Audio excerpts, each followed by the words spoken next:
How's it going, everybody? This is Alex Caceres, and you're listening to Story of the Fight.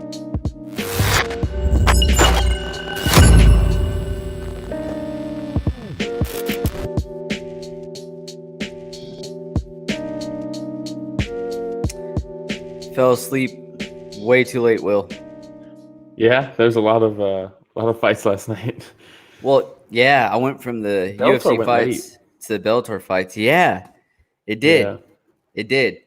So I want to make sure I get this out of the way before anything else, Will, Oh, because I will forget. yeah. You can find us on Spotify, Breaker, Pocket Cast, Radio Public, Google Podcasts, Apple Podcasts, pretty much anywhere you can find a podcast, you can find us. Social media?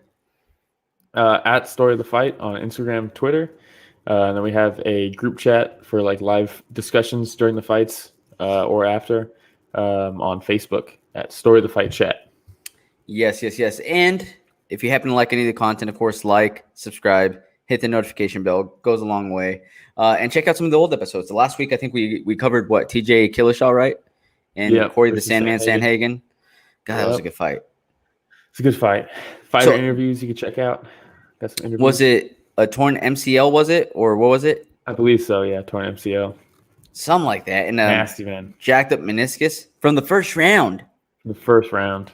So from him to go through the rest, dude, that's just insane. That's like the main question I have after that fight is like, if he didn't, obviously it's like if he did this, then what? Like it doesn't really matter. But I wonder what that fight would have been like if he had both knees. You know, exactly. It could be though that the he had to adapt, right? Because of the knee. It could be that adaptation. That's what like threw Sanhagen off. Yeah, exactly. Like that's maybe what gave him success is that the first round was so different than his other rounds. You know, who knows? That's why it doesn't really matter. But that it's interesting to me when I found out just how much damage he took to the knee. Yeah, made me realize that the old saying of all men are created equal is not true. Yeah, I couldn't do that. Yeah, fuck that, dude. I would twist my ankle a little bit. I'd be like, I can't fight, guys. Yeah, like sit down in the corner. Like you'd be my corner, you'd be like, Romero, dude, you just twisted your ankle a little bit. I'd be like, nah, do you understand? Like it's hard for me to stand. Yeah, I can't what walk. am I supposed to do? I can't. I don't have full mobility with it though. Exactly what we're not fighting. But it hurts. Last night we got to see a card headlined by Uriah Hall and Strickland. I think this is the first card that Strickland's headlining. Yeah, this is his first. If I remember correctly.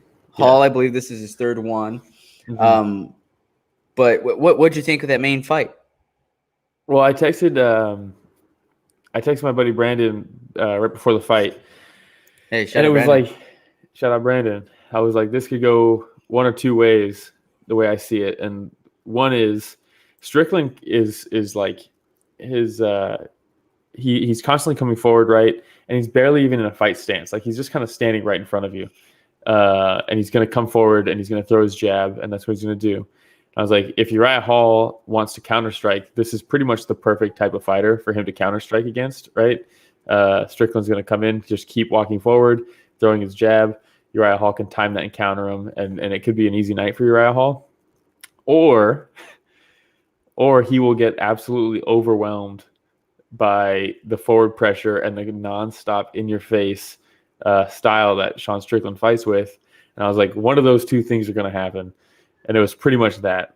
It was pretty much Uriah Hall succumbing to an avalanche and just completely being nullified by Strickland just continuing to come forward.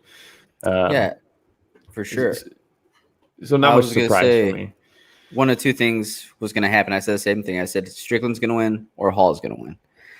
It could have been a draw. I know, but I said that's not going to happen. One of these two things is going to happen. Yeah, one of these two. Dude, I was shocked by the fact that Hall didn't try to mix up his striking so much more. I feel like he has more tools in the tool belt. It was weird how, I mean, this could be because they used to train together and they used to spar each other all the time. Maybe it was like a weird thing that Uriah Hall was trying to prove something or I don't know what, but they just boxed. It was a boxing match. They just boxed.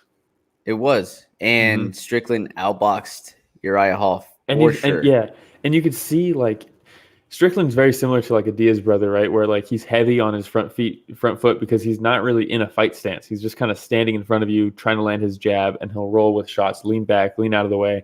But he's heavy on that lead leg.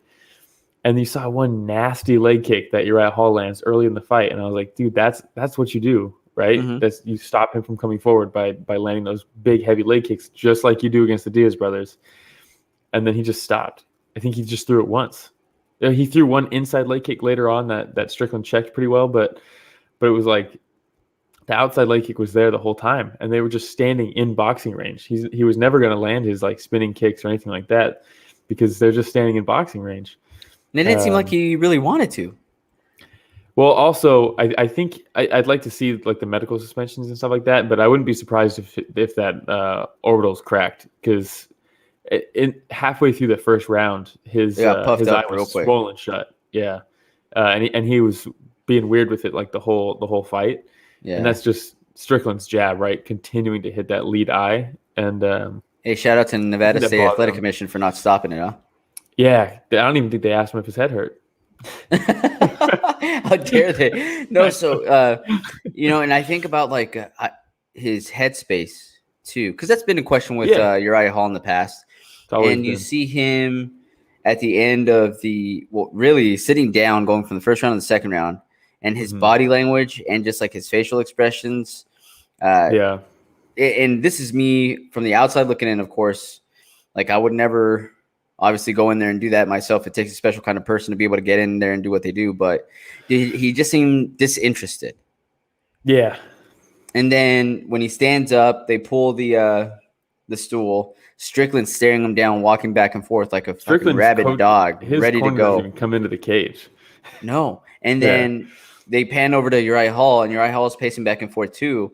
But he's like rubbing his eyes, blinking, and then at one point, like he like checks his nose for blood. And then after Herb Dean says fight, he's like still checking his nose for blood. And he's like, oh, and he and I was like, what's going on? Too probably. Something seemed weird, dude. Something was off, right? Yeah, I don't know if it was just because there was a former training partner and he just couldn't get out of the sparring mentality, or the cracked eye. If the eye was cracked, if that was just completely taking him out of the fight, that's all I could think about. Or, I mean, I don't know, but very strange, right? But also Strickland, that's what you look for, right? You try to impose your will and break somebody. I mean, that guy, his style is literally to break somebody. He did it so well. It's weird. You hear a lot about people, right-handed people fighting southpaw, right? So the lead hand is their dominant hand. Their jab's real good. Strickland's, as far as I know, off the top of my head at least, the only person I know that's a left-handed orthodox fighter. So his left hand is his dominant hand, and that's his jab hand in orthodox. Isn't that Poirier too? No, Poirier's a right-handed southpaw.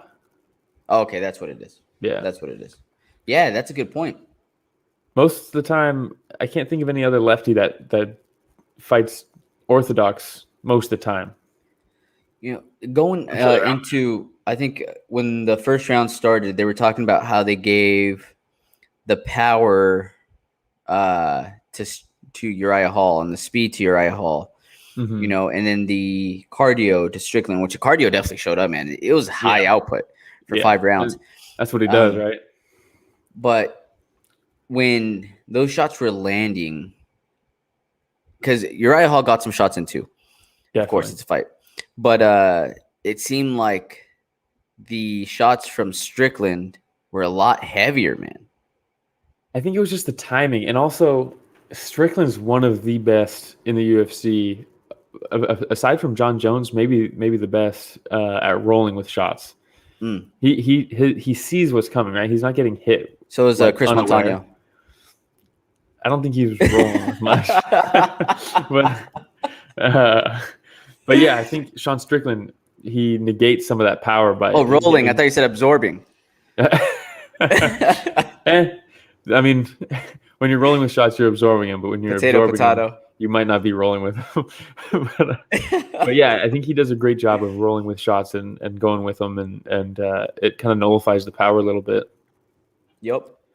But I mean, it was a great performance. Right in front of you. Great performance by Strickland. And flawless. I think this shoots him up the rankings, Mm-hmm. and it's kind of off to the races from this point on, don't you think? It should be, because welterweight, middleweight, the top 5 are kind of just like, we need to have them stop fighting each other and like allowing some progress through the division. Otherwise, Izzy's going to be fighting in other divisions instead of defending his belt because there's no clear contenders. Because like he's about to fight Whitaker again, right? And that's a rematch. Paulo Costa, I don't really want to see that again. No. Cannonier can't get the win because he's getting beat by people who Izzy's already beat. And it's like, let's get some progress through this division. Welterweight's the same way. So I think if I'm the UFC, Sean Strickland, you're getting a top 5 fighter. And if you beat them, why not? Fuck it. Yeah, why not? Why not? Because I mean, what you know what I mean? Like, I mean, Izzy already beat Robert. Yeah. Paulo Costa. Yep. Marvin Vettori. Mm-hmm. Derek Brunson. Yep. Jack Hermanson, has he fought him? No, right? No. Darren Till hasn't fought him, so yeah. I mean, why not? If you were to pick one person for Sean Strickland to face next, who would it be? Maybe like a Jared Cannonier? Either Cannonier or Hermanson would be nice. I'd say let's put him up against Cannonier just to see what Cannonier, like if he can't beat Strickland at this point, it's like, all right, we got to move Cannonier out of the top 5. True. Yeah. Right. True. And it gets Strickland in a position where he could be very close for to a title shot. Yeah, I'd be into that fight. That'd be a fun one. And too. If I'm the UFC, if winner of that fights Izzy. Fuck it. Hey, how about what else is gonna happen? You know, at the end where he's like, man, as long as I'm fighting with that logo on the ground, honestly, if we weren't for the UFC, I'd probably be out cooking meth and in prison somewhere. And I was like, I like this guy. He's all great. right. Did you see the post-fight press conference? No, I didn't see the post-fight press conference. I saw where he was sitting in with Dean Thomas and Bilal Muhammad. Yeah, not safe for work warning, but he said the secret is jacking off a couple times a day. That's the secret. That's hilarious, dude. Tyson Fury knowledge right there. Rich Casual, for not following fighting, he's probably going to hear this and be like, what the hell are you guys watching? What are you guys watching? Do you have anything else on that fight, though? No. It was a fantastic performance, man. Fantastic. Agreed. Sean Strickland continues to impress me so much. From this main event to another main event in Bellator, we have AJ McKee versus Pitbull. Yeah. Maybe the worst walkout I've ever seen. For who? Pitbull. Was this the one where he walked out to national anthem? The barking. It's like, I get it, dude. You're Pitbull, but like barking. I never got barking, you know? It's not for me. Doesn't do much for me. Yeah, man. AJ McKee, I've liked him for a while already. Yeah. And in the text messages I have going on here with a few friends, I put down AJ McKee on this one. Like, yeah. I really like him. He's super talented. I think he'd be able to make, some moves in the UFC as well. I think so too. If he were to come over, but probably something we're not going to see happening. There were some folks saying he wants to. There are some folks saying that was a controversial stoppage. I understand that. Now, I don't think so, but I understand it. Pitbull definitely got kicked in the head with a shin bone. Yeah, like it happened. And then the guillotine. This is where the controversy is going down, where they're saying he was out, he wasn't out, should have been stopped. I don't know. Listen, he was not out. Let's get that clear, right? If he was out, he would have dropped as soon as you let go. But at the same time, he did just get dropped, but with the head kick and follow-up shots. And then he did go limp. I think it was one of those things where it's like right on the verge, it's you have like this much time before you go out. Once you start recognizing, I'm going out, to when you're out, it's this close. So I think he was right there. He didn't argue it, He didn't think it was you had his corner arguing it more than him, which was kind of weird to see. Well, it's not, because it is kind of controversial, right? Because he didn't tap and he didn't go out, so his corner doesn't know his consciousness and like what he's going through in that moment, only he does. Only AJ McKee could feel him, right? Go limp. And only he knows. He was probably so close that he thought maybe I did go out. You know what I mean? Yeah. Like, that's how close it was. So it's not that controversial for me. He didn't fight it right away. When Beltran stopped it, you think he'd be like, dude, what are you doing? He looked like he didn't know what was going on. Yeah, and like if you see, like he looks over, like trying to see a replay or something. Yeah. Mm-hmm. So that's what I noticed. And then, but the one thing I would say with Beltran, it seemed like he took action once McKee squeezed and looked at him and said, he's out. He's out. And as soon as he said he's out, he stopped it. Yeah, he probably, in hindsight, right, and under the magnifying glass, he probably should have tested the arm himself, you know? Old school Hulk Hogan style. Lift it up, let it drop. Did that? Someone did that in the UFC as well just last night. They checked an arm and they were like, no. In a guillotine. Someone was deep in a guillotine. Oh, yeah. I forgot who it was, but that's I can't remember. That's what you do. Test the arm. I can't remember. Who was it? Now it's going to bug me. Was it Barbarena? Could have been. Maybe one of those. One of them's. But absolutely. He goes for the arm and right away he pulls the arm back. Yeah, he said, whoa. It was Barbarena. Don't touch me. Because the fingernails were painted. Yeah. Okay. That's what I thought. Yeah. And it was pretty deep. And I remember you always say like the hair test to see how much hair you could see in the back. Yeah. And dude, it was tight. It was tight. But yeah, you're absolutely right, man. He let him know right away. No, I'm good. Yeah. Mm-hmm. So, I mean, still think they should do the old school Hulk Hogan one. Up and down 3 times. On the third one, it stops halfway. All right. But in hindsight, maybe you got to check that kind of stuff. But at the end of the day, I don't think he was done. You know? I wouldn't mind seeing a rematch. I don't think it's going to happen. But I think he's talked about going up to 155. And he's talked about getting belts at Bellator and then going to the UFC. So, I mean, the guy knows what he seems like. He has such a level head. He seems like such a normal dude, you know? Mm-hmm. You would think that that's why a lot of people are drawn to him. Because he's not that crazy cocky, like talking a bunch of shit, backing it up. Like, he's cocky, right? He talks a little bit of shit, but at the same time, he's like very normal. Mm-hmm. It doesn't seem like he's like, confident. He's confident. It doesn't seem like he's like writing promos backstage and like rehearsing, you know? Yeah. Like Colby Covington, Connor, Chael, they all have that whoa. They prepared, you know? They had stuff going there, you know? It's not a freestyle, you know? But with him, it's like very much like, and I'm not knocking that, right? There's a place for that. I love Chael, you know what I mean? But McKee is not that, you know? He's very like normal. It's weird. It's weird to see. I mean, just be careful when you mention Chael Sonnen's name, though, you know, because when I think of the Mount Rushmore, there's Chael Sonnen, Chael Sonnen, Chael P. Sonnen, Chael Sonnen, right? So when we take a look at the featherweight division, now just for shits and gigs, right? AJ McKee, who would be the first fight for him?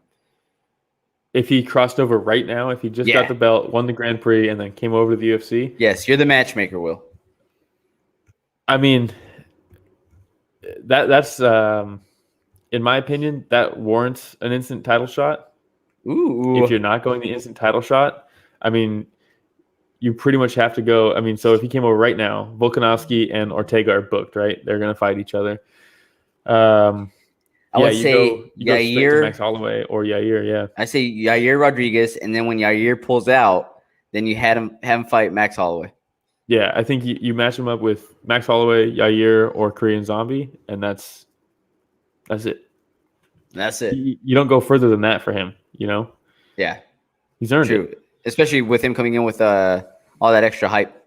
Yeah, with 2 belts, Grand Prix and featherweight belt. Dude, I like that. I mean, he's a real deal, man. I love the Grand Prix belt and the... Yeah, me too. I'm a fan. I know. It's crazy, too, because you want to look at some parallels, dude. Guy rises up through the rankings at featherweight, right? Just finishes the longtime champ in the first round. Is talking about going up to lightweight. And then, meanwhile, at lightweight in Bellator, there's a Nurmagomedov who's undefeated, and he's just like tearing through everybody they're giving him. Is that Usman? Yeah. And it's like exactly the same as Connor. It's crazy. Except a good dude. You know what I mean? Connor rises up, takes out Aldo in the first round, goes up to lightweight. He's fighting Eddie Alvarez, but everybody knows here's Khabib, who's like 26-0 at the time. Who's like everyone knows that's the guy, undefeated, just kind of waiting around, trying to get fights. And that's Usman. So it's like super similar. It's really weird. Yeah, I like it. All right, I just back want to come to the UFC if I'm being honest, though. Me too. Back to the UFC though. Gloria De Paula versus Cheyenne Bays. Not Bays, Bays. It's spelled Bays. I don't know if Dana's ever had such a high met with such a low back to back.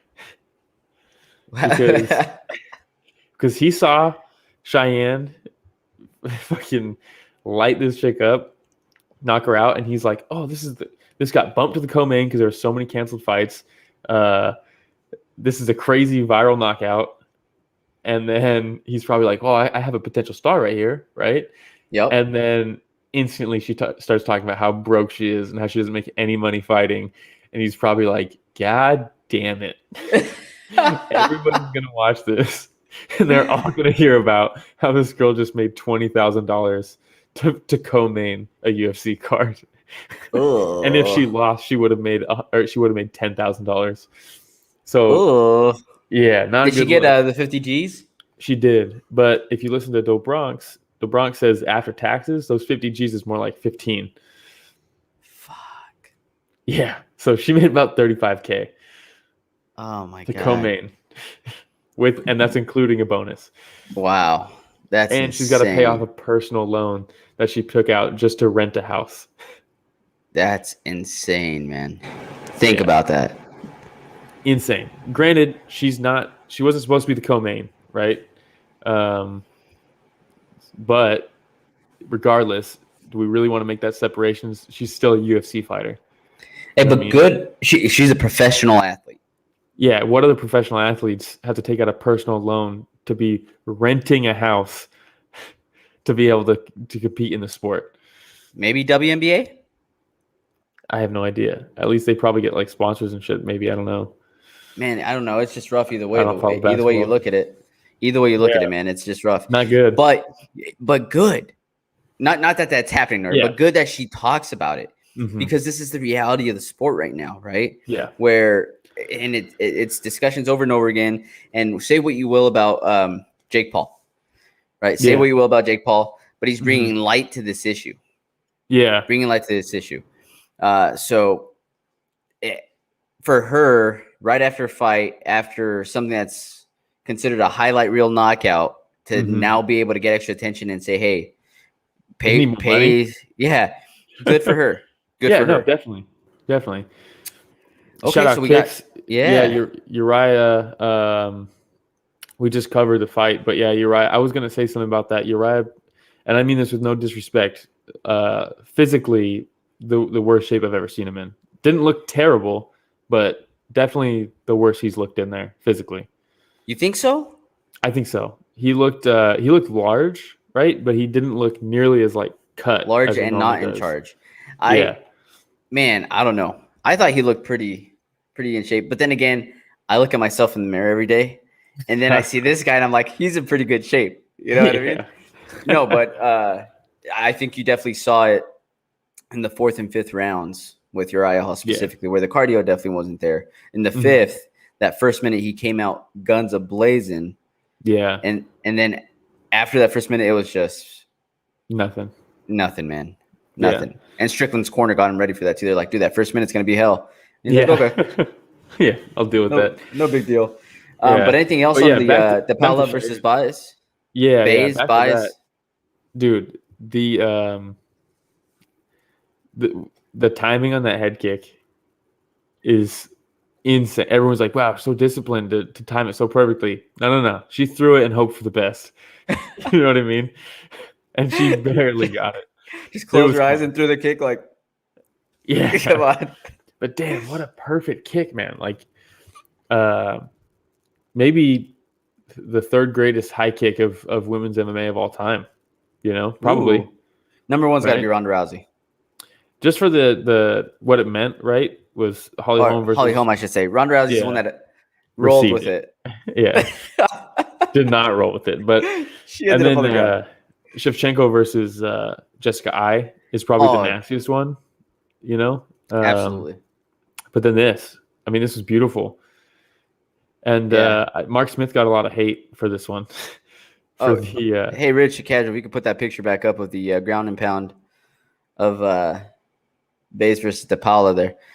Yeah. So because after she landed the kick, I thought like, oh, okay, she went for the walk off. she's still good. Yeah, because she went for the walk off, but then DePaula starts getting up, and when she tried to get up and kind of move forward and stumbled, I was like, oh no, she's done. Yeah. And so she landed a couple extra shots. The shots were fine for me. What I think he's getting a lot of heat for is because he thought maybe it was a kick to a grounded opponent. So while she's starting to land her ground and pound, he's looking over off outside of the cage, telling people like, "Hey, Yeah. pull the replay already, like now, because we're gonna need to check this." Meanwhile, DePaul is getting fucked up on the ground, and he's like, "Oh, okay, let me stop this." No, I did notice that, and I wasn't sure what he was doing. I wasn't sure if he was calling for the replay, or I thought to myself, maybe he's calling for medical attention already before he stops the fight. Like, I don't know. Yeah, I think it's for the replay because he was doing this. That makes more sense because it's like, bro, if you're calling for medical attention already, just stop the fight. You know what I mean? Because I was like, what are you doing? No, that makes sense. So that makes more sense. We've talked about it before. What do you think about the kicks to a grounded opponent? Because is this kick any different if it landed half a second earlier with her hands still touching the mat? Look, Will, I'm not a professional. You're not a professional. True. So I listen to what a lot of the professionals say and kind of take their opinion more seriously than ours. And a lot of them say, do it. It's a fight. I mean, nothing would be different if her hand was on the ground. Oh, no. Exact same outcome. Exactly the same. Exact same outcome. Yeah. I think maybe you outlaw stomps. Maybe the stomps are a little bit too much. I could see that, right? Because the head can't travel with it. The stomps, yes. And I think about the like I was watching UFC 2 the other night. And I can't remember what his name is, but dude, like straight up just letting all his weight fall on the other dude's head with his knees. And I was like, well, you know, it's good they don't allow that now. Yeah. Like that, like I get that one. Or God, what was his name, Will, with a punches to the Joe Son. He was the one absorbing him. Yeah. But yeah, it's just there's some rules that definitely make sense right now. But in the case where, let's say Uriah Hall last night, probably has a broken orbital bone, headbutts. Dude, he absorbed some big shots when Strickland was taking his back and he was swinging. Oh yeah, you know, he ate some big shots, and his team and the ref was saying like, you got to fight back, and the heart he showed. That's one thing I will give him props on, man, because he could have very easily give up. He could have very easily given up. It was this close to being stopped. Yeah. And Strickland had his back at that one point. And I mean, that's if you're going to give up, it's the perfect time. No one will fault you if you just leave the chin up a little bit. Who do you think is more likely to have long-term damage off their fight? DePaula? Or Uriah Hall? Exactly. Yeah. And that's the way I look at it. Because like, why is it illegal? Is it because it's so dangerous? Because that's not. I'm not buying that. You know, because if Edson Barboza can wheel kick you to the side of the head and knock you clean out, I would rather take a soccer kick. Maybe I don't know. I don't want to take either, but you know what I mean. But that's why I think part of it is the fact that the sport is starting to go more mainstream, and you think about them trying to appeal to a specific audience, and they don't want it to look too barbaric. But you know what? Watching Demetrius Johnson take that knee while he was down didn't seem barbaric. No. You know, it seemed clean. It was clean. He was in a position that you should not, if you're in a fight, you should not be in that position. And I don't blame him for being in that position, right? But and DJ is one of the ones that was saying this should be allowed. Yeah. And after he got kneed when he was down, guess what? He's still saying. Those are the rules. It's fine. You know, so I don't know. It's a fight. It's a fight. It's a fact. That is a fact. They are fighting. All right. Before that, we had Jared Gooden versus Nicholas Stoltz. Goddamn. I've been waiting to see Gooden have a performance like this, because I think he is really good. Hey, look at those biceps, though. So for anybody that's just listening, not watching, you're seeing the face-off. Gooden with his fist up to his face, and there's just massive biceps is all you see from Gooden. Dude's got some power. Yeah, he hit him with something that didn't even really look like it should have been. It was weird. It's a punch that in normal speed you're like, God damn, that was insane. Of course that knocked him out. But in slow-mo, it was like the technique on the punch, you're like, why? How did that knock him out? And then you see it full speed. It kind of came over it was and like down. This. It was interesting. Like knocking on the door. Yeah. Yeah. But that being said, I mean, he basically murdered him with that one punch. I mean, dude, it's probably the touch of death from what's his name? From that trainer. I can't even remember his name anymore. Yeah. Joshua Fabia, is it? Oh, yeah. The death touch, dude. That was it. Just right on the forehead. Yeah. God damn, man. This is a sick fight, too. I was like a minute in, I was like, man, who's going to win this fight? This is like such an even, and such a cool stylistic matchup. They're both landing their shots, And then he just knocked on him real quick. And he just like shot down. It was crazy. Yeah. It was nuts. It was nuts. It's just one of those where right away you knew it was over. Like there's just no. Yeah. There's no coming back from that. But yeah, fun fight. Yeah, I mean what else can you really say other than the fact that ESPN needs to chill on the censoring and the post-fight interviews? Oh my god, it's so bad. It's so bad. It's Disney. You don't even know what the hell they're saying, dude. You're fine with watching Cheyenne kick this chick's face off, but you can't say a curse word. Like, come on. We just watched, and then Barbarina versus Witt, where they're just bloodied and battered. They've been dropped like 5 times in the fight, and then but make sure he doesn't curse on the air, and if he does, because we're seeing it on a delay, make sure you censor the whole fucking sentence. What are we doing? You got to draw the line somewhere, Will. And for Disney, the line is at shit and fuck, and that's where they draw the line. Man. So dumb. Before that, we had Bagdasaryan versus England. I felt bad watching this fight. How so? Why? It seemed like England had a great record coming in, right? He was 8-1. 8-0. Was it 8-0? I think he's 8-2 now. It seemed like he was in there with a purpose, and not him, but the UFC's purpose. Maybe a little bit too much. I mean, you don't get an easy fight in the UFC, but goddamn. So you're saying this was the setup to build up Melsik Bagdasaryan? I think so. He was the sacrificial lamb, is what you're saying? Yeah, I believe so. And he did. He was all right. the one that. No, I'm just kidding. There's only so many ways I could say it. Yeah, and he did all right, but he didn't look like he belonged in there against him.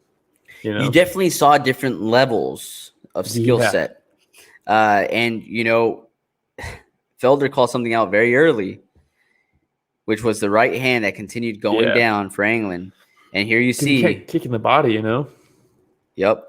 Here you see right hand down, then left high kick all day over the top. Yeah, for Bagdasaryan. So, and it was like right on the sweet spot too, like right between the jaw and the neck, and you see, from rough. the angle they showed of the replay for the high kick, he knocked him out with the high kick, right? And the angle they showed from behind England, where the kick comes and you just see the back of his head and it like shift off the neck. You're just like, God damn, that was clean. It was a fantastic kick. Edmund has some talent right now, right? He's training under Edmund, right? Is he? I believe so. Well, maybe not. I thought I heard him say something about him in the post-fight interview, but I'm not sure because they keep censoring everybody and I can't even hear what the hell they're saying. But he's out of Glendale, so I mean that's where they're all training. Tarverdian. Best of luck to Melsik Bagdasaryan then.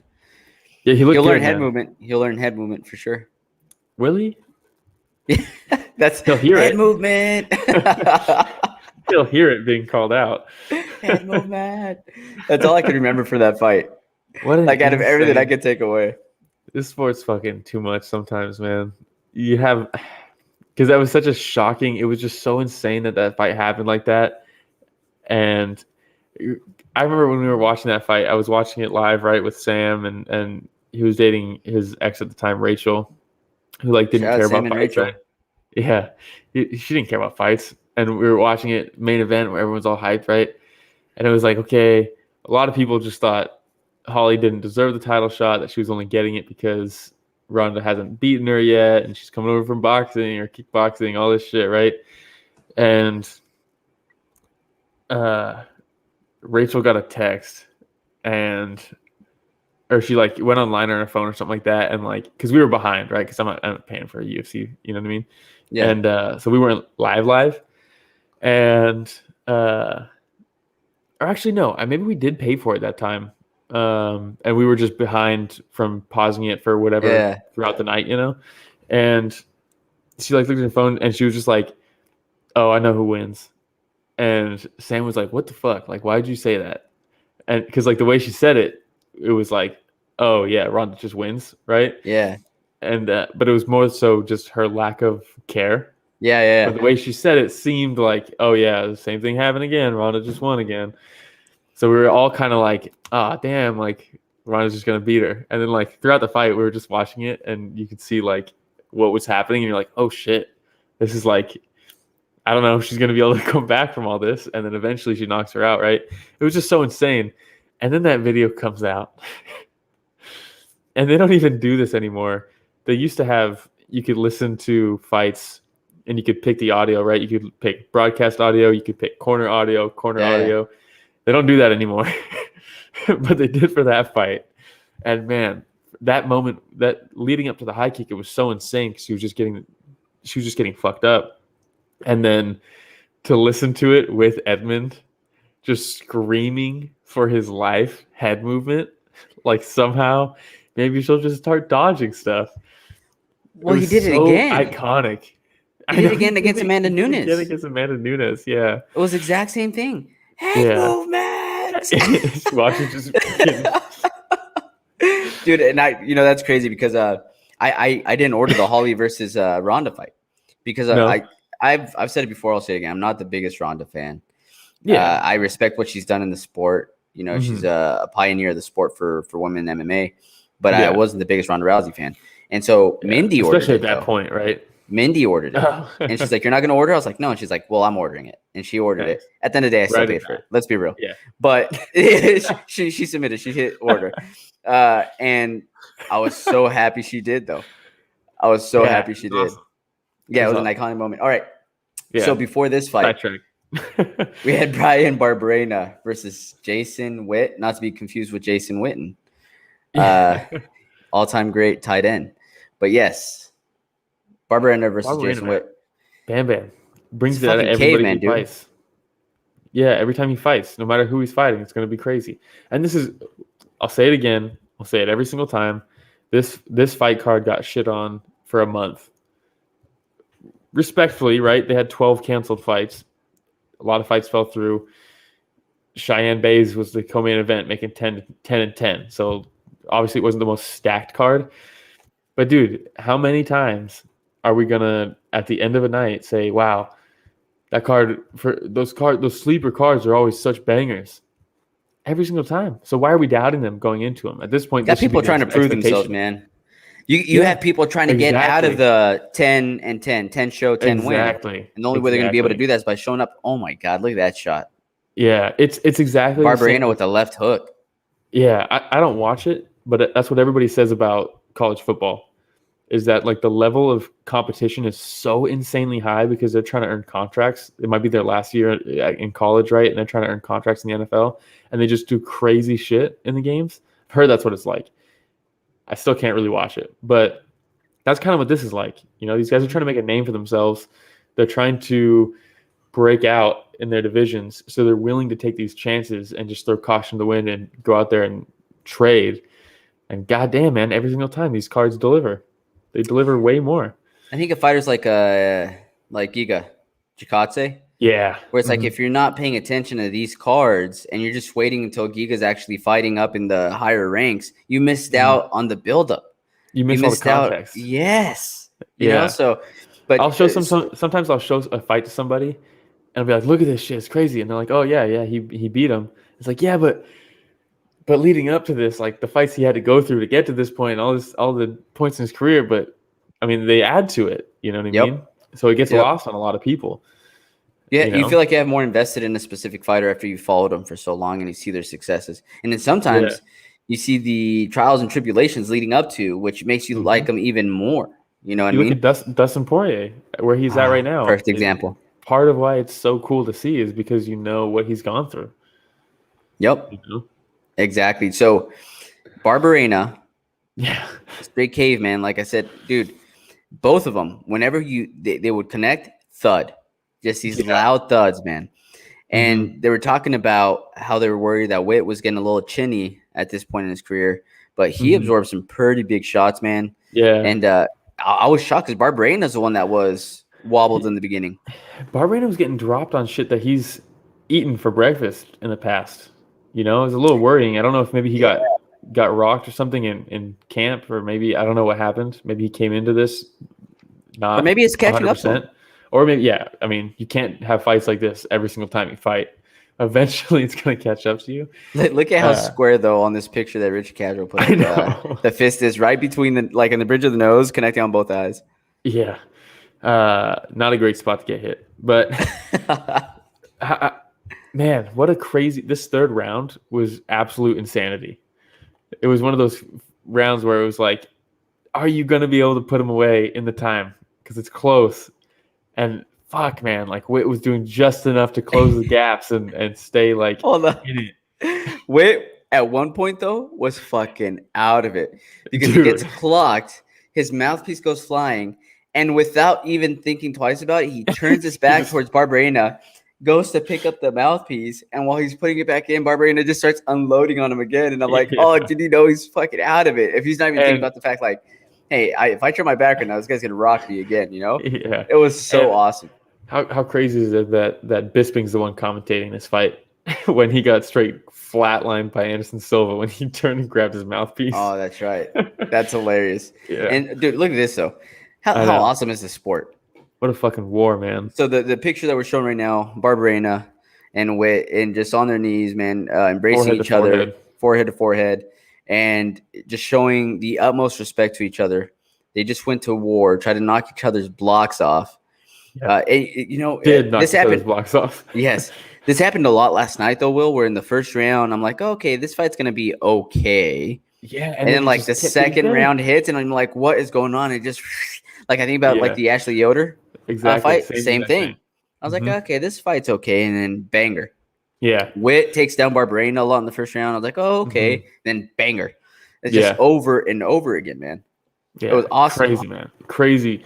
I mean, this fight was so crazy. If you look at the scorecards, one judge had Witt winning the first two rounds with a 10-8 in the second. One judge had Barberena winning the third round with a 10-8. There's two 10-8s. Both of them got 10-8s on judges' scorecards. That's crazy. I don't know the last time we've seen a fight where they trade 10-8s. That's insane. I can't think of any fight, really. Give me more 10-8s. Give me more 10-8s. Give me more 10-8s. All right. Before that, we're going to skip the Chris Gritzmacher versus Rafa Garcia. Just a grueling fucking fight. Just not much to say about it other than Gritzmacher. 2 losses in a row for Rafa Garcia. Rafa Garcia tries to unload in the first round after he hurts Gritzmacher and just empty the tank, unfortunately. A little too early. Yeah. And that's Gritzmacher's style, right? Yep. Absorb and then grind you out. So, dude, with the nicknames for Danny Chavez and Kai Kamaka, you take a look at the Colombian Warrior versus the fight in Hawaiian. You're like, okay, here we go. This is going to be a fucking banger. One of the most interesting fights I've ever seen. That second round, I was like, what the fuck am I watching? Is this even a fight anymore? In the words of Triple G, big drama show. Yeah, seriously, man. Dude, so they're going back and forth. I felt like Kai was definitely getting the better of Danny Chavez. Definitely. The first round was much closer. And he was putting together some combinations a lot more than Danny Chavez was. And the eye poke, honestly, props to Danny Chavez. because And props to Herb Dean. yes, The best handling of an eye poke I've seen probably ever. Fantastic job by the doctor and just Herb Dean. take your time. And then when he asks, "Can I have water for my eye?" You know, Mhm. and Herb Dean, you know, asked, Yeah. or did he ask somebody, or no? The doctor Yeah, asked Herb Dean if he can have water. No, I think Herb asked somebody outside of the cage and Is was that like, what it yeah, was? yeah, we can get you a rag. Yeah, I think Yeah, so. and lo and behold, he uses the rag with the water to wipe his eye, and right after that, like literally right after that, you can open his eye. Well, you know And what I would imagine is terrible for an eye after you get eye poked and you're trying to recover what? is blood and salty sweat getting in your eye as you try to Yes. open it. Like, Yeah, it why would doesn't you help. want that? It Definitely doesn't help. help. Yeah, so dude, it was perfect. And then we hopefully the UFC, Nevada State Athletic Commission, the referees, everybody uses this as like a training material almost. Like, hey, this They is what really you do in the case of an eye poke. Because we've talked about again, I thought this was recently, going to get stopped. I thought it was going to get stopped. any other card it would have. They've been in such a rush to make sure the eye is good and get back to the action, where we can take these extended breaks. The doctor gets 5 minutes to decide, right? We've gone over it, right? The fighter does not get 5 minutes to recover. The doctor gets 5 minutes to decide. Why are they deciding in under a minute? When clearly that you look at the first minute of this, you can't fight. You can't fight like that. No. Give him a little bit extra time. And that's why I was worried. And I thought he was just going to be like, oh, it's over, you know? Yeah, me too. The doctor did a great job. He seemed so patient. Even Herb was like, give him time. And he's like, I know. Like this is how it should be. And so this Richard Casual put the picture up of Herb Dean deducting a point from Kai Kamaka. So this is where Herb Dean starts to maybe falter a little bit. Handled the eye poke flawlessly. He just needs to. This would have been perfect. I think he handled the situation perfectly. Unfortunately, leading up to the point deduction, he did not. Right in between the eye poke handling and the point deduction, not great communication from Herb Dean. Bad communication. Right. If there's any foul after this, it's going to be more than a point deduction. Don't say. Why would you say that? You haven't even taken a point yet. Hold on. Richard Casual said, "I thought this was a celebratory picture of Herb Dean. Like he's number one. You know what I mean? A great job with that eye poke." No, Richard Casual is deducting a point. He's letting all the judges know to deduct a point there. No, but dude, when he goes up and says, "This is a hard warning," and I'm like, dude, come on. Like, if we're gonna deduct a point, let's just deduct a point. And sure enough, like a minute in or less, like after that, right after the next exchange, a kick in the nuts. Yeah. Kick in the balls, and we have Chavez down again. And I feel like Herb Dean tries to avoid deducting points as much as possible because he probably doesn't want to be part of the reason that of the outcome. He's not supposed to influence the outcome of a fight. He's literally said that multiple times, and I agree with him. But if someone fouls, that's not you affecting the outcome. That's that fighter. They affected the outcome because they fouled. You take a point away. It's not on the ref. The ref didn't adjust anything. They fouled. It's the fouls also that are probably determining the outcome of the fight, which isn't fair either. Exactly.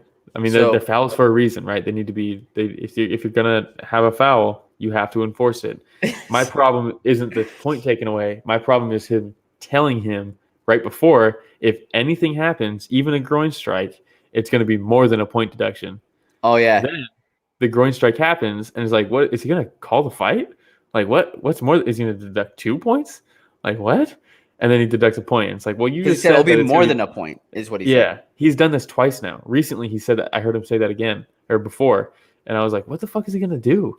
Now we know more than a point deduction just means a point deduction, and a bad, like a disappointed look, and a don't do that. Yeah, dude. Or like a Chris Saglioni. Every single time, it never fails. Hey, I know it was accidental. Okay, it was accidental. Yeah. But you're still responsible for your weapons. Every single time. It's scripted, bro. I know what's coming right away. I think this Shout out Chris Saglioni. Yeah, I think Kai Kamaka won all 3 rounds and then had the point deduction in the second. I think he should have won this fight should have been a 29-27. That's what Mike Bell gave him. That being said, that's how I should think this fight should be scored. But because of the way the second round went, it almost should just be a draw because it was like, what the fuck is even happening? How do you even fight after this? It was such a long process with the eye poke and then the groin strike and then the point deduction. It's almost like, okay, and the fight was close, right? It wasn't like he was just destroying him. So I'm okay with the draw, but I don't see how Chavez won the first or the third rounds. I just don't. And if you look at the judges, it was a majority draw, right? Mike Bell gave Kamaka all 3 rounds with the point deduction, 29-27. Hey, good Mike Bell. Yeah. Second judge gives Chavez the first round, but not the second and third. So that's a draw with the point deduction. Third judge gives Chavez not the first round, but the third round. So all 3 judges had different scorecards. So it's like, interesting. I get it. It should be a draw just because of how ridiculous this whole ordeal was, right? But at the same time, if you just judged each round, I don't see how this isn't a win for Kamaka. Mike Bell sounds like he's doing pretty good stuff, though. Yeah, I feel like he's come up a few times now where it makes sense. It makes sense where his decision. At least you can see the line of thinking. Yes. You know what I mean? Unlike Sal Diamond. Yeah. Unlike Sal Diamond. All right. So before this, we're going to skip the Yoda versus Jinyu Fry, but shout out Jinyu Fry out of Arlington. Yeah. Out of Arlington. It was just the power from Jinyu Fry. She's nasty, man. How about the 1-2, the right left from Yoder? And she landed it once, and she's like, "Oh, this worked. Got it." Yeah. When you said it's like when you find a combo in the video game that works, and you just keep doing that. It was so accurate, man. Because everyone's been there. Everybody's been there. Yeah. And then the last fight we're gonna cover is that Kosh? How do you pronounce it? I think it was Kosuke. Kosuke. So none of the above is what you're saying. Yeah. But down with the name Orion. That's legit. Yeah. Orion versus Rowe. I was very hyped to watch Phil Rowe fight, if I'm being honest. Yeah. I really like this guy. If you go on his Instagram, there's a picture of him in the crazy tiger style stance. So him coming into this, I was like, this dude is my boy, tiger style. So I was like, very excited to see him. I think this wasn't his debut, right? He lost his first UFC fight, but I think we can see big things from him. And I think this showed it. Be able to overcome that first round, Yep. Where he just kind of got controlled, right? Got taken down, controlled. That's the downside of being confident off your back, is that sometimes you just spent the whole round down there and you didn't get anything off, right? If you're not going to get the submission, you're losing. I don't know if I necessarily agree with that, but that's how it works, right? I like the striking IQ. Yeah. Then the second round started, and it was like, oh, we're going to avoid the takedown this time. That didn't work. We didn't sub him. Maybe he was like, you know what? I'm not going to sub this guy. Let's try to keep this standing. He just looked like, man, he just got in that flow state where like he was picking his shots perfectly and nothing was missing, you know? And dude, I haven't seen knees in the clinch like that since Anderson Silva. That's what I was going to say. Anderson Silva, Rich Franklin, right? The fight IQ, because he used his distance very, very well. So well. And you saw that one shot he put up, that long reach, man, right up the middle. And then when they would get in close quarters, the clinch and the knees up the middle were insane nasty. Knees, man. Nasty. People say it's hard to watch soccer kicks. I don't know if there's anything harder for me to watch than flush knees to like the nose, because I can just think about like I ate a heel to my nose one time and it broke it, and I was like, fuck this is awful. And then I can't imagine the point of a knee as they're bringing their face down into it is so nasty, man. And he did it 5 or 6 times. Yeah. It was pretty bad, but and just fantastic. Ryan, man, just eating him, but eventually it was too much. Fantastic performance, man. Every once in a while you'll see it's like Eddie Alvarez versus Conor McGregor, where it looks like Conor's got magnets in his hands, where no matter what he throws, somehow they're just like connected to Eddie, like they're gonna land. And that's kind of how the second round was for Rowe. Like everything he was doing was just connecting somehow. They didn't look like they were, and then all of a sudden, whoop, they just snuck in right at the end, and they're tagging him. Turned him around at one point with the strike. Just nasty stuff, man. Nasty stuff. So hopefully we get to see him soon again. Yeah. Because it didn't seem like he took too much damage. He lost the first round, right, on all three judges, but it was all because of just top control. Yep. He didn't need anything big. He did Koske did land some shots in that second round. He was giving it back, right? But it was too little too late, Once you get that momentum, it's like you can almost eat shots better, right?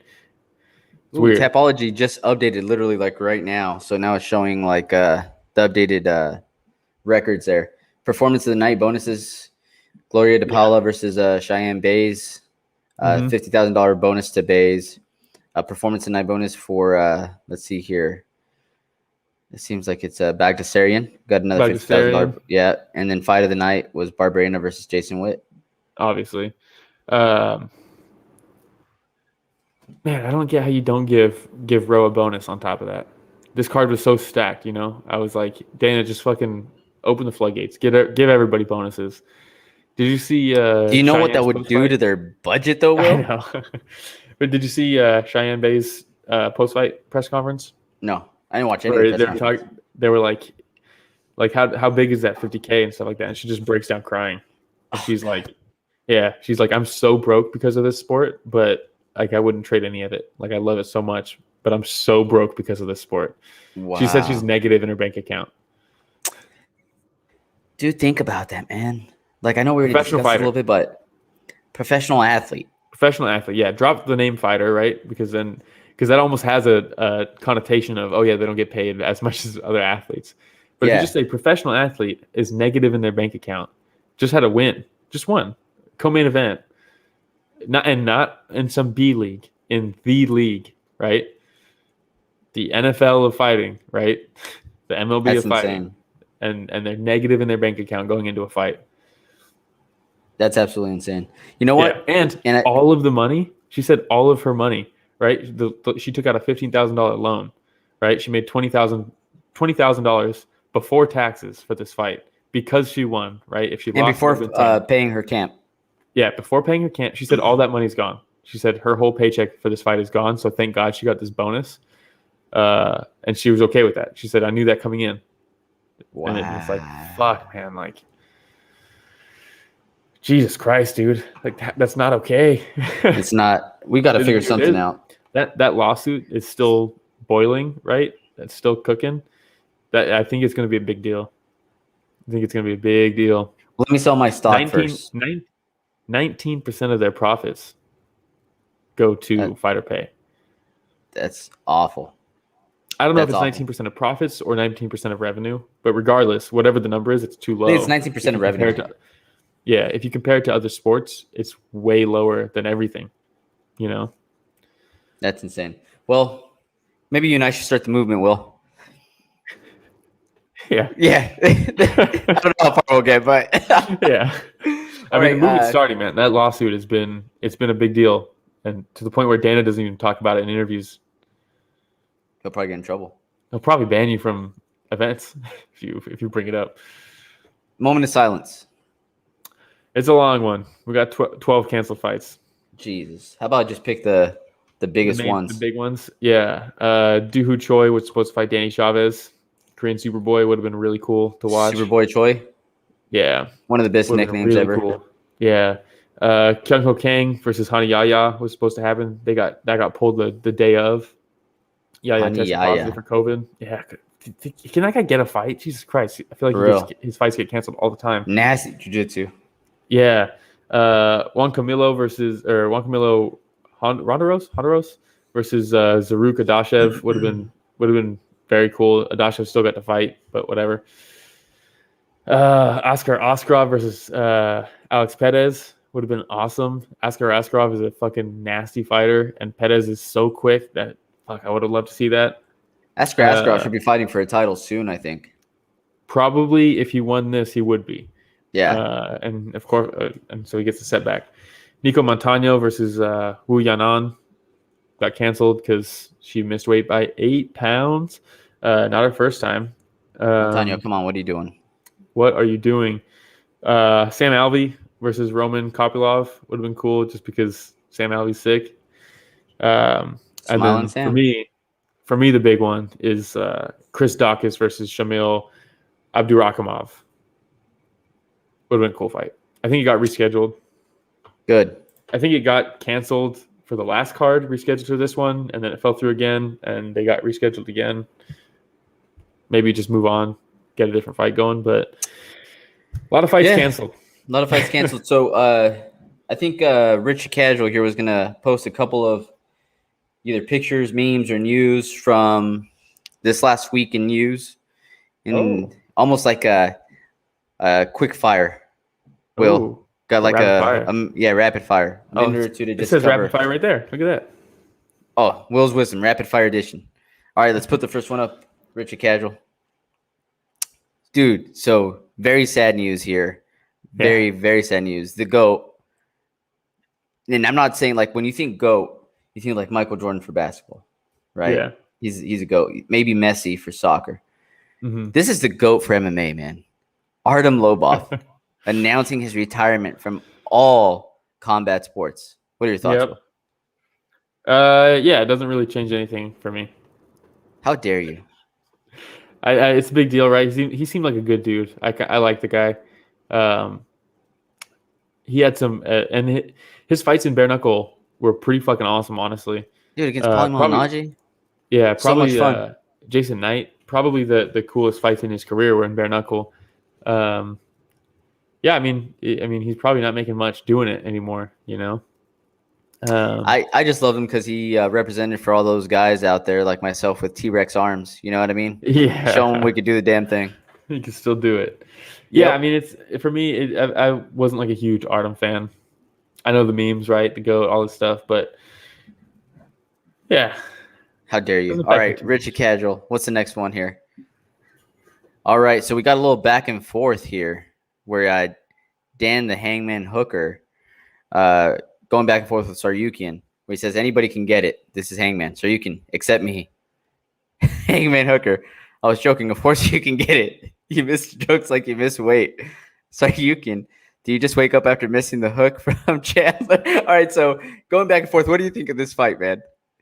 I know. For me, it's like just do it, you know, because Saryukian needs someone like Hooker to fight lower. You know, the lightweight division is ridiculous right now. Hooker's the only guy that seems to be willing to do this, right? Fight down. But we have Saryukian, Brad Riddell, Gillespie. There's like a bunch of guys. Fazeev. Get him going. I'm tired of these log jams. You know, if you lose, if you're in the top 5, top 10, you lose, fight down. You should not get to fight up. Fight down. Agree. What's the next one, Richard Casual? All right, dude. Gilbert, Daniel Burns. Yeah, he's been going hard. And he says, if the homie's not scared, don't be scared, homie. If he's really that freaking gangster, find the best guys in the division. I'm the number 2. Come and fight me. Initial thoughts. In my opinion, it's a really bad look for Gilbert Burns. Really? Seems a little too really thirsty? Bad look. So thirsty. And it's like the guy just fought Leon Edwards and lost, right? Gilbert Burns is just looking for an easy fight, right? He knows Nate's not a welterweight. He knows Nate's prime is behind him. It's an easy fight. He needs to be calling out people who are actually going to get him a title shot, you know? I think he's also looking at the name. Why is he calling out Nate? Yeah, is he looking for money? Because he's not going to get pay-per-view points for fighting Nate. Mm-hmm. They're not going to headline at this point. Like, why would they headline, you know? So it just makes zero sense to me. It seems like he's calling out somebody that will never fight him. And if anything, the reasons that Nate will never fight him, this just plays into that. You know, that's not how you get a fight against Nate Diaz. Yep. You know, it's just not. You have to be someone like Leon Edwards, you know, someone who is, like he said, on some GSP shit. Like, he just wants to fight the best people. And in his eyes, Duke got knocked out by Usman. So I think he said that too, right? He's like, I'd rather fight the guy that knocked both you fools out. Yeah, and for Nate, it's like, I don't need this. And Usman doesn't need it either. It's like bizarre to me that he's even calling him out so aggressively. The more I thought about it, the only reason I would see Burns doing this is if his PR team or whoever says, "Hey, man, like your popularity is just not growing, man. Yeah. You need to fight somebody with a big name out there. Nate Diaz has a huge following. You'll get some prime time if you fight Nate Diaz. It should be a win for you." Like, you know what I mean? Like, that's the only reason I could see him doing this. Yeah. But which for me, it's like, it's such a dishonest, like, line of thinking when you're that close to the belt, right? Gilbert Burns, there's really only like 2 or 3 matchups that even make sense for him. You know, it's either Leon Edwards or it's Masvidal. You know, Yep, dude. Leon Edwards versus Burns would be money. Yeah, it'd be money. The problem, though, again, is if Burns wins. If Burns wins, you have to give him a title shot. And like, what the fuck? Yeah, what are we doing? You know. True. So it's I don't know. It's a shit show. Welterweight's a shit show. They've managed it so poorly, and they're continuing to with the Colby Covington rematch. It's absolutely the worst. It's the worst. All right. Anything else, Rich? Do we have any other ones? Here we go. Daniel Cormier immediately called Khabib Nurmagomedov after Conor McGregor crossed the line and deleted a tweet. Yeah, that was a bad one. That was a really bad one. So for anybody that maybe hasn't seen the tweet. Yeah, well, because when Dustin beat Conor the second time, Khabib tweeted something like, "Good will always defeat evil," right? And then in a cocaine-fueled night, probably, Conor, stewing in his insecurities, tweets, what do you say? COVID good. Father is evil, or COVID is good and father is evil, question mark, because Khabib's father died from complications of COVID. And it's probably like the tasteless, like shittiest thing I've ever seen from a fighter outside of like actual crimes, you know? Just, I mean, dude lost his father. Like, how are you? And he's not selling a fight. You know, there's no fight there. So like, what the fuck? Yeah, that's just a despicable human being. Yeah, that is like, dude. I can't even imagine, like, ever doing that. Like, what the fuck, dude? Yeah, because it's a sport. It's a sport. He beats you. He'll never fight you again. You haven't earned a fight with him, and so it's not selling a fight. So you're just being a nasty human being, and it's like, I'm tired of the excuses for Conor. You know what I mean? Yep. He earned so much goodwill and good faith with people because of his exciting fights and his funny trash talk. But it's like, how many things does he have to do until we completely write this person off as just a shitty human being? You know? Yep. It's awful. That's an awful thing to say. It is. Know? It is. I think we have one more after this. Yeah. Richard Casual, which one is it? All right. So not necessarily fight related, Will, but imagine the Olympics, instead of it being world-class athletes, it's just random people who get selected. Like, you get a letter informing you've been selected for the national gymnastics team, and you just have to do it. It would be more entertaining, but let me ask you, Will, what would be the sport where you'd feel the most comfortable going into in the Olympics? Baseball. I guess that's an easy one for you, huh? Yeah, it's an easy one, man. What would be the worst? Come true. The worst? Yeah, like the worst one for you to be picked into. Like, if, again, it's the Olympics draft, you receive a letter and it's like, "Will, you've been selected to be a part of this blank national team." And it's randoms, right? So I'm not playing against like. So I'm not playing against Joes. Okay, I was gonna say like judo, just getting like fucking tossed around by like the best judo people and just slammed on my head. But if it's not against the best, then I'll take my chances. You'd be going up against like Kenny from the grocery store. You know what I mean? Some random. Yeah, I take my chances.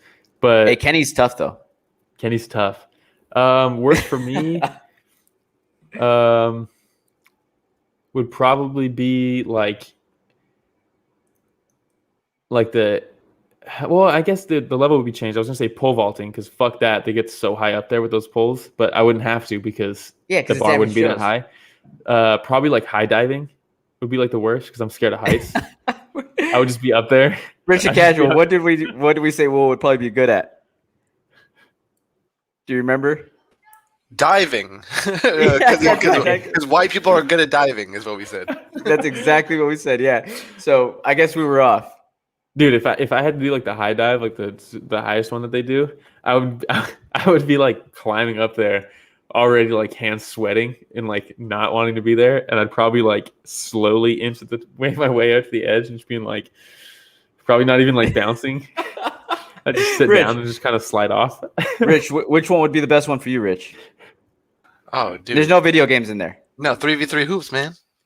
Oh, that's you true. know why? Now there's 3v3 hoops. You know why? Because it's not full court. I don't gotta run. Woo! How about the worst one? Full court hoops. I'd have to run. I'd have to run. Wait, not the marathons or like the relay races. Nah.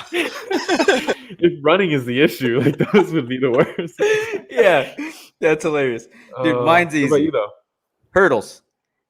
Your boy's only the worst. Your boy's only 5'3". You know what I mean? Like I would have to stop at every hurdle and like literally like put one leg over the other and like climb over it slowly. Hey, it's okay. Yeah, Connor's down, man. Hey, that's symbolism. Symbolic right there. Oh my goodness. All right, that's all I got, Will. Wait, what would you be your pick though? What would you want to be what? In the Olympics? Well, definitely not swimming because I have a hard time swimming. Like I said, hurdles not a good thing. It'd probably have to be some kind of like long distance running. Your boy can run. Oh yeah. Yeah, your boy can run. But that's not when there's jumps mixed in. No, as long as I don't have to jump over anything or swim. Those are my two bugaboos. You know what I mean? But other than that, dude, your boy would be good. Yeah. Wrestling would be fun. Wrestling would be fun. You know what I mean? Randoms, yeah. Yeah, with basically just doing jiu-jitsu. Yeah, dude, they'd be like, "What are you doing? You're not supposed to be on your back." There's no submissions. What are you doing? All right, man. Well, that's all I got this week. Do you have anything else? No, that's it. All right. Don't forget, folks.